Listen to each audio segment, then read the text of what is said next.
On my mom's birthday, she lifted her glass and smirked. The best gift? You finally leaving my life. So I packed up, sold the house, froze every account, and vanished. A week later My name is Cassandra Reynolds, 35 years old, and I always thought I was a good daughter. I spent my whole life trying to please my mother, Evelyn, planning the perfect birthday dinner at her favorite restaurant in Boston. When she raised her crystal glass for a toast, I expected gratitude. Instead, she looked me dead in the eyes and said, "The best gift you leaving my life." What she did not know was how completely I would take her words to heart. I guess to understand why those words shattered me that night, you need to know our history. My childhood memories are filled with my mother's disapproving glances and cutting remarks. Nothing I did was ever good enough. My artwork was messy. My grades were never perfect enough. And my clothes were never stylish enough. While other mothers hung crayon drawings on refrigerators with pride, mine would point out every flaw before tossing them in the trash. "Stand up straight, Cassandra. No one likes a girl with bad posture," she would say in public, yanking my shoulders back so hard it left red marks. "Smile more, but not like that. You look ridiculous." These constant corrections became the sound of the sound of the sound of the music. I was in the soundtrack of my childhood. My father was different. Dad was warm, encouraging, and quick to praise my efforts. "That's my bright girl," he would say, his eyes crinkling at the corners when I showed him my science fair project or a story I had written. He was the buffer between Mom's cold criticism and my fragile self-esteem. But when I was 12, everything changed. Dad died so hard, suddenly, of a heart attack. I found him collapsed in our backyard while Mom was at her weekly bridge club. I still remember screaming for help, the neighbor rushing over to perform CPR, the ambulance lights flashing against our house, and I remember my mother's first words to me at the hospital. "Why weren't you watching him more carefully? You knew his heart was weak." Those words planted themselves deep in my psyche. Somehow, in my mother's narrative, I became partially responsible for my father's death. It was the beginning of a guilt she would cultivate in me for decades. My teenage years became an endless quest for approval that never came. I joined every club, maintained a 4 gigapascals, became captain of the debate team, and editor of the school newspaper. Each achievement was met with "Jennifer's daughter got accepted to Harvard," or "Lisa's daughter has much better stage presence in her recital." Despite my mother's discouragement, I earned a full scholarship to Northwestern University. "You will probably drop out after a semester," she said when I showed her the acceptance letter. "College is harder than you think," but I did not drop out. I graduated summa cum laude with a double major in finance and economics. Mom did not attend my graduation, claiming she had a migraine. My relationship suffered the most from her interference. At 22, I dated Michael, a kind medical student whom my friends adored. When he came to dinner, Mom spent the evening subtly undermining me. "Cassandra was always so awkward with boys," she told him over dessert. "I am surprised she caught your attention." A week later, she called him privately to tell him about my emotional issues and how I needed more therapy before being ready for a serious relationship. He broke things off shortly after. This pattern repeated with Ryan at 25 and James at 28. Each time, my mother found ways to sabotage whatever happiness I had found. "I am just looking out for you," she would say. "You have terrible judgment in men." Despite it all, I'd built a successful career as a financial advisor. By 35, I was handling portfolios for high net worth clients and had been promoted to senior advisor at my firm. I purchased a beautiful condo in Boston's Back Bay neighborhood and had created a stable life for myself. And still, I supported my mother. After Dad died, she never worked, living off his life insurance and later his pension. When those funds dwindled, I began supplementing her income. I paid her property taxes, covered her utilities, and funded her extravagant lifestyle. Every Sunday, I would drive to her house in Brooklyn, listen to her complain about her neighbors, her friends, and most often me. This year, for her 65th birthday, I planned something special. I reserved a private room at Fleming's Steakhouse, her favorite restaurant. I invited her closest friends, arranged for a professional photographer, and ordered a custom cake from the bakery she had mentioned once in passing. For months, I had been working with a jeweler to restore my grandmother's sapphire bracelet, a family heirloom. My mother had always coveted, but my grandmother had left to me. I decided it was time to give it to her, hoping this generous gesture would finally earn her approval. This birthday will be different, I told my therapist the week before. I think she will finally see how much I care. My therapist gave me a concerned look, but said nothing. Deep down, I knew I was setting myself up for disappointment. But hope is a stubborn thing. The evening of my mother's birthday, everything at Fleming's was perfect. The private dining room gleamed with candlelight reflecting off crystal and fine china. Centerpieces of white roses and hydrangeas, her favorite flowers, adorned the tables. The chef had prepared her favorite appetizers, and the bartender had stocked extra bottles of the Cabernet she preferred. I arrived an hour early to ensure everything was perfect. My heart raced with anticipation and anxiety as I straightened the place cards and adjusted the lighting. The restaurant manager assured me everything would be flawless. "Your mother must be very special," he said, smiling. "She is," I replied automatically, though my stomach tightened with unspoken complications. At 7 o'clock, sharp guests began arriving. My mother's friends greeted me warmly, many commenting on how wonderful it was that I had arranged such a lovely evening. "Your mother is so lucky to have you," said Eleanor, her oldest friend. I smiled politely, though inside I wondered if my mother shared that sentiment. At 7:15, my mother arrived. She wore an expensive black dress I had purchased for her last Christmas. Her silver hair, perfectly styled. I moved to greet her with a hug, but she offered her cheek for a kiss instead. "The valet took forever," were her first words to me, "and this room is too dark. How will anyone see properly?" "I can ask them to adjust the lighting," I offered quickly. She sighed. "Never mind. It is fine. Who selected these flowers?" "Hydrangeas make me sneeze." They had been her favorites for as long as I could remember. I had watched her plant them in our garden every spring throughout my childhood. But I said nothing, just signaled the waiter to bring her a glass of wine. The dinner proceeded with my mother holding court among her friends. She barely acknowledged my presence except to ask me to tell the waiter her steak was overcooked, though I could see it was perfectly medium rare as she had requested. After the main course before dessert was served, I stood to present her gift. The small blue velvet box sat heavy in my hands as I approached her chair. "Mom," I said, my voice stronger than I felt. "I wanted to give you something special for your 65th birthday." I handed her the box. This was grandmother's bracelet. I had it restored and the clasp replaced with white gold. The table fell silent as she opened the box. The sapphires caught the light twinkling against the white gold settings. It was truly beautiful, and I had spent thousands having it professionally restored by one of Boston's top jewelers. My mother looked at it for a long moment, then closed the box with a snap. "Your grandmother should have left this to me in the first place," she said flatly. "She always did favor you inappropriately." The table grew uncomfortably quiet. Eleanor, sitting beside my mother, touched her arm gently. "Evelyn, it is a beautiful gift." My mother placed the box on the table without another word. My cheeks burned with humiliation as I returned to my seat. When the cake arrived glowing with candles, everyone sang happy birthday. My mother smiled for the photographer, then stood to make a toast. "Thank you all for coming tonight," she said, her voice carrying across the now silent room. "It is nice to be surrounded by true friends on my birthday." She did not look at me. As I get older, I find myself valuing authenticity more and more. She raised her glass higher and finally turned her gaze to me. What happened next plays in slow motion in my memory. If I were to wish for a gift this year, she continued, her eyes cold, the best gift would be for certain people to just leave my life entirely. No more pretense, no more obligation, just freedom from relationships that were never meant to be. The room went completely still. Her friends shifted uncomfortably in their seats, some looking down at their plates, others exchanging glances. There was no mistaking her meaning to another year. She finished taking a sip of her wine as if she had not just publicly rejected her only child. I sat frozen, unable to move or speak. The cake sat untouched before us as the photographer, sensing the tension, quietly packed up his equipment and left. For the remainder of the evening, my mother chatted with her friends as if nothing had happened. I moved through the motions of hosting my body on autopilot, while my mind replayed her words over and over. The drive to take her home was silent.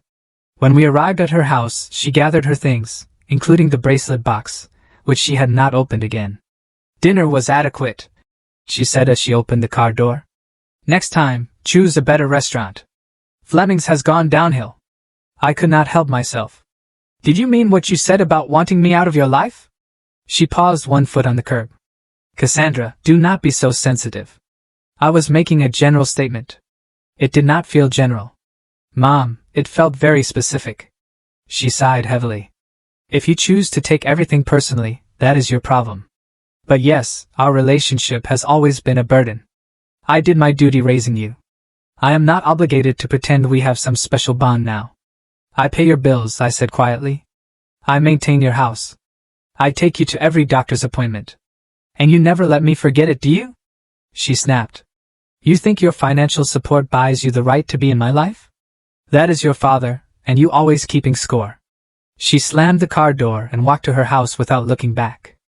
I sat in the driveway for nearly 20 minutes, tears streaming down my face before I could compose myself enough to drive home. That night, lying in bed, I realized a fundamental truth. Nothing would ever change. No achievement, no gift, no sacrifice would ever be enough to make my mother love me. For 35 years I had been running on a hamster wheel, exhausting myself for an impossible goal. As dawn broke, I made a decision that would change both our lives forever. I did not sleep that night. Instead, I sat at my kitchen table with a legal pad, making lists and plans until the sun rose by 6 a.m. I had a complete strategy for disappearing from my mother's life. Not just emotionally, but practically and financially as well. First, I called my office and left a message for my boss explaining I needed to take 2 weeks of emergency personal leave. I had accumulated months of unused vacation time over the years, always too busy caring for my mother to use it. Next, I contacted James Wilson, a realtor I had helped purchase investment properties. I need to sell my condo quickly and discreetly. I told him when he called back. No public listings, no open houses. Find a private buyer willing to pay cash, even if it means taking slightly below market value. Are you in some kind of trouble, Cassandra? He asked, concerned. No trouble, I assured him. Just making necessary changes. By noon, I had an appointment with my financial advisor, Gregory Peters. I arrived at his office with a detailed list of accounts and assets. I need to untangle my finances from my mother's, I explained. Every account, every automatic payment, every financial connection. Gregory reviewed my documents with a professional eye. This is extensive, he noted. You are currently paying for her property taxes, utilities, credit card minimums, car insurance, and medical co-pays. Yes. And I want it all stopped immediately. May I ask why? This is quite sudden. It is time for both of us to live independently, I said simply. We spent 3 hours restructuring my financial life. I froze the joint checking account where I deposited money for her expenses. I canceled the automatic payment setup from my accounts to her creditors. I removed myself as an authorized user on her credit cards and her as the beneficiary on my life insurance policy and retirement accounts. What about the mortgage on her house? Gregory asked. You have been making those payments for 5 years. Stop those too, I said firmly. The house is in her name. The responsibility is hers. From there, I went to the post office to forward all my mail to a new P.O. box. I called every service provider we shared from the home security company to the lawn care service and removed my name and payment information. Using my knowledge as a financial advisor, I was meticulous. I left no loose ends, no forgotten automatic payments, no financial ties that could pull me back into orbit around her. Back at my condo, I packed only what I truly needed. Clothes, important documents, irreplaceable photos, and a few sentimental items from my father. Everything else I decided could be sold with the condo or donated. As I packed, I realized how little I actually cared about my possessions. So many had been purchased to impress my mother or meet her expectations of what my life should look like. The expensive artwork I never particularly liked, the formal dining set I never used, the designer clothes that never felt comfortable, all could stay behind. That evening, I wrote my mother a letter. It took 7 drafts before I had something that expressed my feelings without anger or accusation. Mom, you said the best gift would be for me to leave your life. I am giving you that gift. By the time you read this, I will be gone. The financial support I have provided over the years has ended. The house bills and all expenses are now solely your responsibility. This is not done out of anger but acceptance.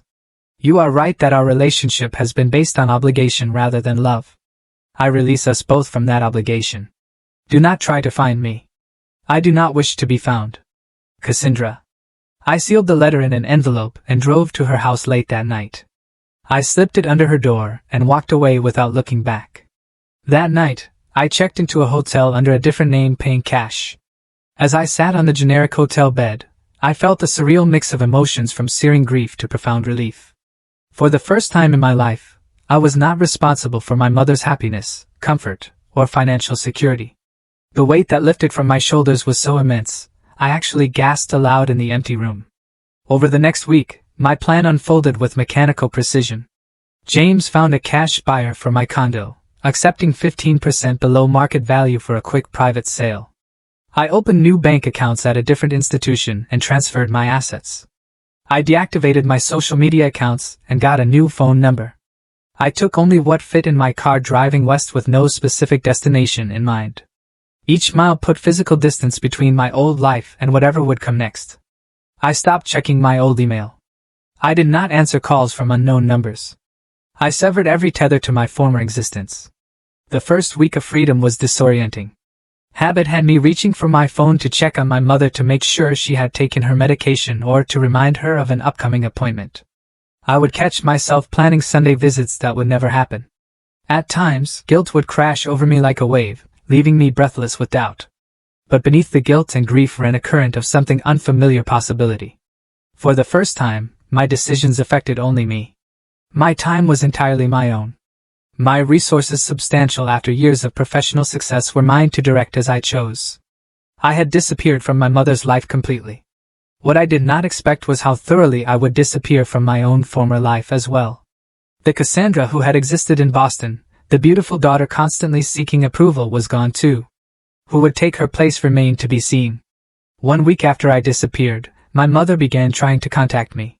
At first, her messages to my old email and voicemails to my disconnected number were irritated rather than concerned. Cassandra, the lawn service says, "You can't let that contract. Call me immediately." The electric company claims the automatic payment was stopped. Fix this today? My prescriptions need refilling. Where are you? She did not mention my letter. In her mind, I was still responsible for her life regardless of what had happened or what I had clearly communicated. 10 days after I left, my former assistant Megan emailed my new address, which I had provided only to her and my therapist. "Your mother came to the office today," she wrote. She was very upset, demanding to know where you were. Security had to escort her out when she started yelling. "Is everything okay?" I thanked Megan for letting me know, but provided no details. The same day, Eleanor called my therapist's office trying to get information about me. Bound by confidentiality, my therapist revealed nothing, but she did relay the message during our next phone session. "Your mother appears to be escalating," Dr. Winters said carefully. Ella Lehner said she has been calling everyone you know, becoming increasingly frantic. 2 weeks and my mother discovered her house payment was overdue. This revelation, according to Eleanor's message to my therapist, sent her into a tailspin. She had not made a mortgage payment in 5 years and had apparently forgotten the process entirely. Social media became her next battleground, though I had deactivated my accounts. Friends forwarded screenshots of her posts, which grew more dramatic by the day. "My daughter has abandoned me without warning," she wrote. "After all, I sacrificed for her. She has left her elderly mother without support or care. Please help me find her." The comments filled with sympathetic responses from people who knew only her version of events. A few who knew us both expressed skepticism, but were quickly shouted down by her supporters. 3 weeks after my disappearance, my mother received notice that her joint account with me had been frozen. According to Eleanor, who continued updating my therapist, this was when reality truly began to set in. She went to the bank and made quite a scene. Eleanor reported. They explained the account was frozen and suggested she open a new one with her own funds. She said she had no funds, that Cassandra handled all that. My mother had never bothered to understand her own financial situation. Despite having a modest pension from my father's job and Social Security income, she had always relied on my supplemental support to maintain her lifestyle. Without it, she faced a harsh reality. A month into my absence, my mother received notice that her credit card payments were past due. All 6 of her cards had been maxed out, and she had been making only minimum payments using my money. Now, she faced over $40,000 in credit card debt with no way to pay it. When James Wilson placed a sold sign in front of my condo, My mother drove there in a panic, only to find new owners moving in. They had no information about me to share. 5 weeks after I left, my mother missed her second mortgage payment and received her first formal warning from the bank. This, coupled with her mounting credit card debt, caused her first health crisis. Ella Laner found her collapsed in her kitchen, hyperventilating from an anxiety attack.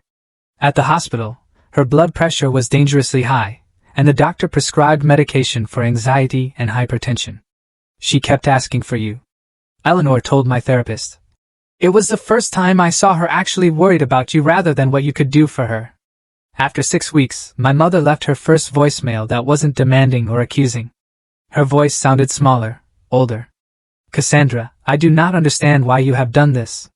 I need you to come home. I miss you. The last part sounded forced, unpracticed, as if expressing affection was a foreign language to her. 2 months after I left, my mother received foreclosure warnings. Her house, worth nearly $1 million in Brooklyn's expensive market, had substantial equity, but she had no idea how to access it or manage a sale. Eleanor, despite being 80 herself, helped my mother meet with a financial advisor who explained her situation in stark terms. Sell the house, pay off the debt, and find a more affordable living situation, or face bankruptcy and foreclosure. Your mother finally broke down. Eleanor reported. She admitted that she drove you away. She showed me the letter you left. It was the first time I have seen her take responsibility for anything in the 40 years I have known her. 3 months after my disappearance, my mother wrote me a letter. Eleanor forwarded it to my therapist, who asked if I wanted to read it. I hesitated, but eventually agreed. The letter was unlike anything I had ever received from my mother. Her usual perfect penmanship was shaky. The paper wrinkled as if it had been crumpled and smoothed out multiple times. Cassandra, I have spent these months angry at you for abandoning me. Yesterday, I found a photo album in the attic. Pictures of you growing up that I had forgotten about. Looking at your face in those photos, I saw something I never allowed myself to see before. How much you were hurting even as a child because of me. I was not a good mother to you. I was jealous of your relationship with your father. After he died, I blamed you because blaming myself was too painful.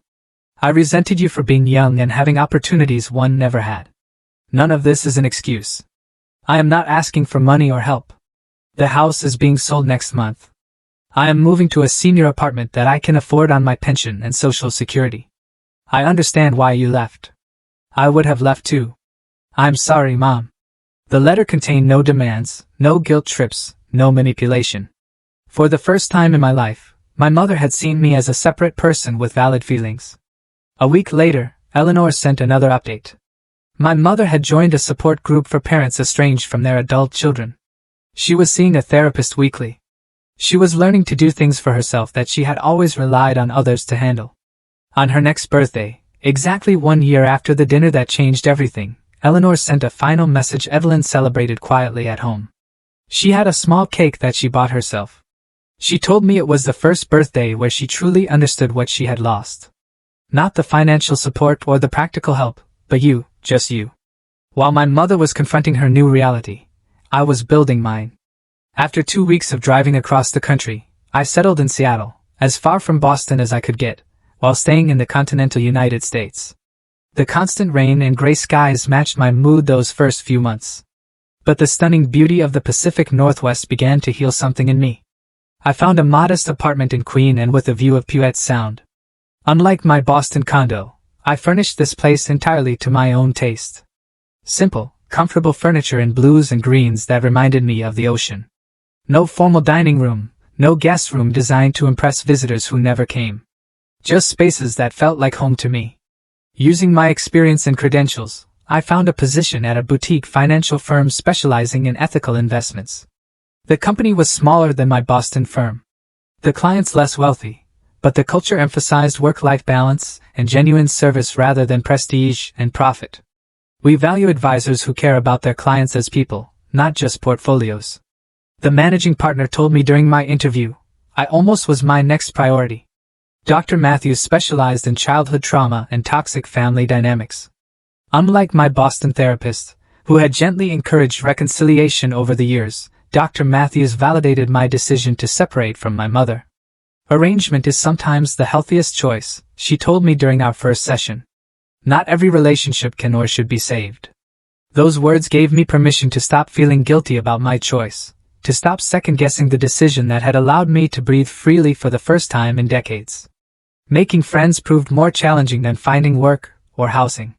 In Boston, most of my social connections had been through my mother or workplace. In Seattle, I had to learn to form relationships based solely on common interests and genuine connection. I joined a hiking group, a book club, and a community garden. Slowly, I built a circle of friends who knew nothing about my past, who liked me for who I was rather than what I could be. Connections felt like. The first holiday season alone was difficult. Thanksgiving came with a wave of grief so intense I spent the day in bed looking at old photos of my father and crying for the family I never really had. Christmas brought anxiety dreams where I was frantically shopping for my mother only to realize I had forgotten what she liked. But New Year's Eve marked a turning point. My new friend Stephanie invited me to a small gathering at her house. There, I met Daniel, a high school English teacher with kind eyes and a quiet sense of humor. We talked for hours about books, hiking trails, and our favorite spots in Seattle. When he asked for my number, I hesitated, old fears surfacing about letting someone close, but I gave it to him anyway. A small act of courage that felt enormous. Our first few dates were nothing like my Boston relationships. There was no pressure to impress, no calculation about what my mother would think of him. We simply enjoyed each other's presence. Two adults choosing to spend time together. Meeting Daniel's family was an education in what healthy family dynamics looked like. His parents disagreed without contempt, expressed affection without strings, and showed interest in his life without trying to control it. The first time his mother hugged me goodbye, I stood stiff with surprise before awkwardly returning the embrace. "Your family is so normal," I told Daniel afterward. "It is kind of amazing." He laughed. "They have their quirks, but yes, they are pretty great." 6 months into my new life, I had my first major breakthrough in therapy. Dr. Matthews had asked me to write a letter to my younger self, the child who tried so hard to earn her mother's love. "Dear little Cassandra," I wrote, "it was never your job to make Mom happy. Her unhappiness lived inside her long before you were born. You did not cause it, and you could never fix it. You were a good daughter. You were worthy of love exactly as you were." Reading those words aloud in Dr. Matthews's office, I sobbed until my throat hurt. For the first time, I truly believed them. That same week, I received the letter from my mother forwarded through my therapist. Reading her words, I felt a complicated mix of emotions. Validation that my experience had been real, sorrow for the relationship we never had, and a strange tentative hope that perhaps she was capable of change. I did not respond immediately. Instead, I brought the letter to Dr. Matthews and spent several sessions processing what it meant and how, if at all, I wanted to respond. "There is no rush," Dr. Matthews assured me. "Take all the time you need to decide what is best for you." The 7-month mark of my new life brought another milestone. And I was promoted at work after bringing in several significant new clients. My approach to financial advising focused on understanding clients' values and goals rather than just maximizing returns had proven successful. "You have a gift for making people feel heard," my boss told me.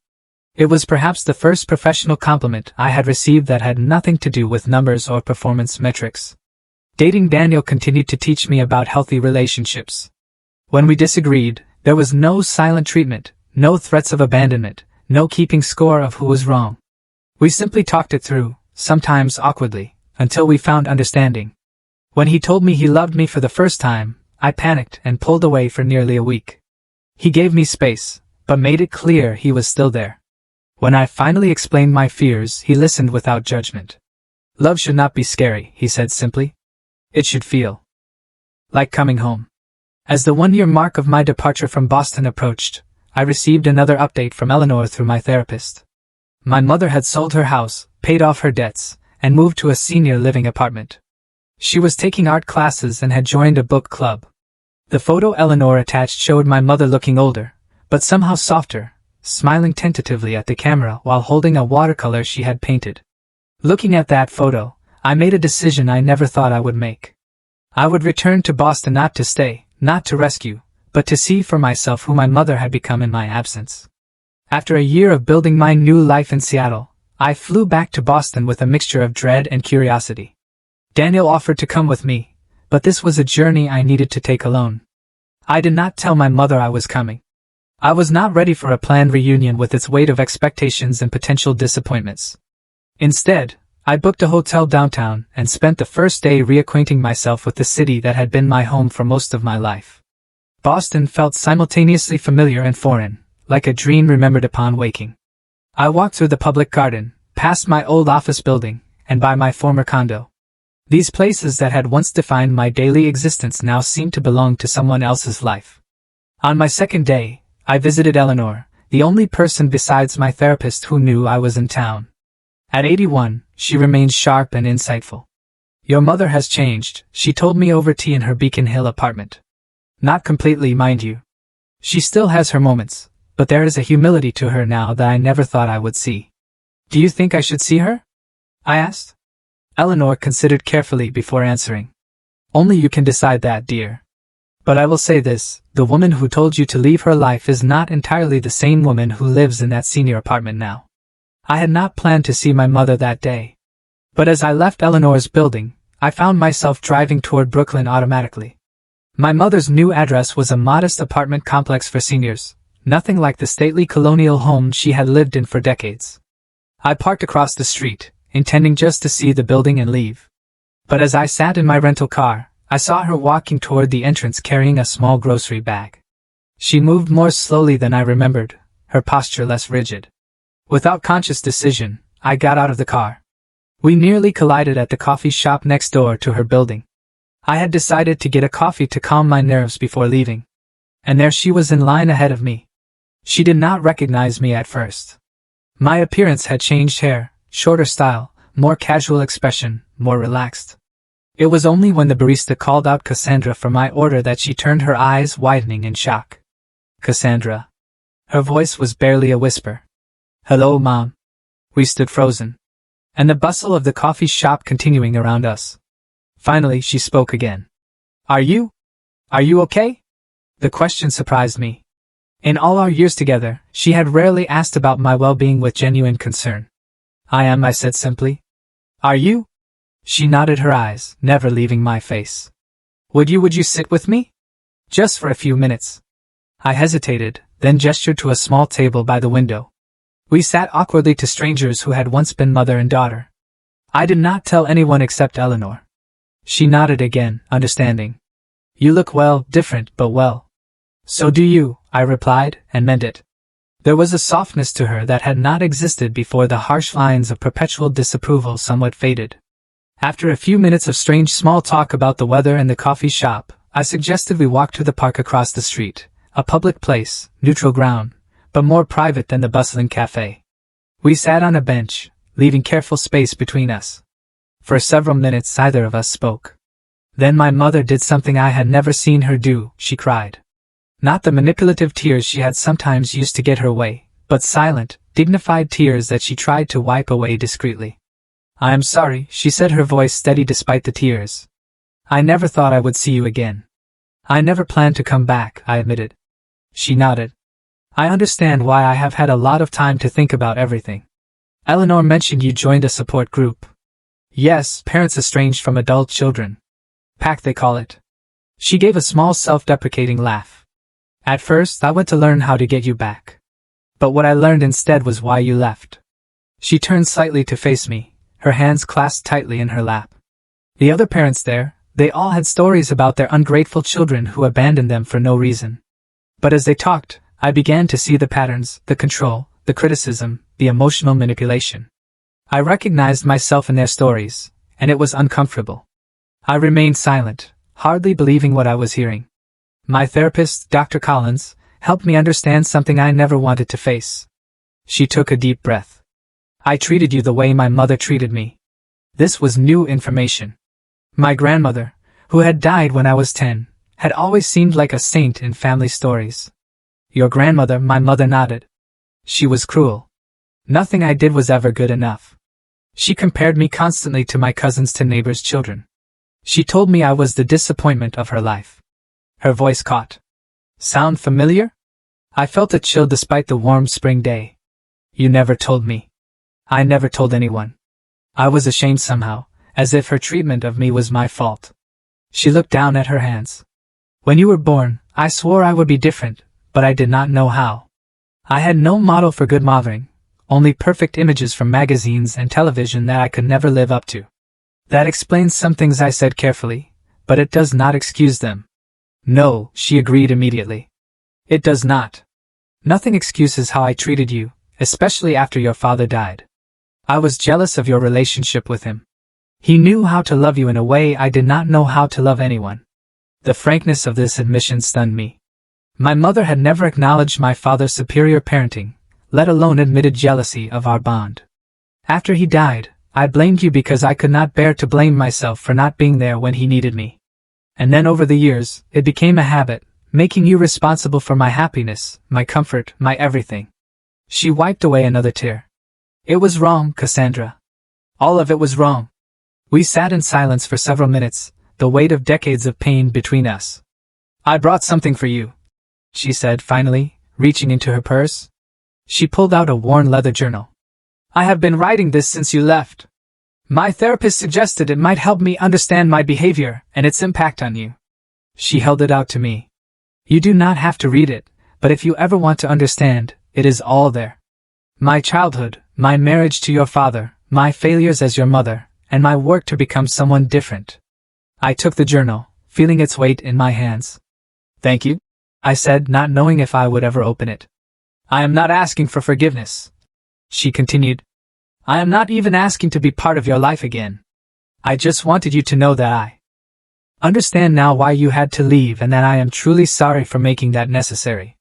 As we parted that day, there was no tearful reconciliation, no promises of a restored relationship. Instead, there was something more valuable: truth. For the first time, we had spoken honestly about our shared past and the damage done.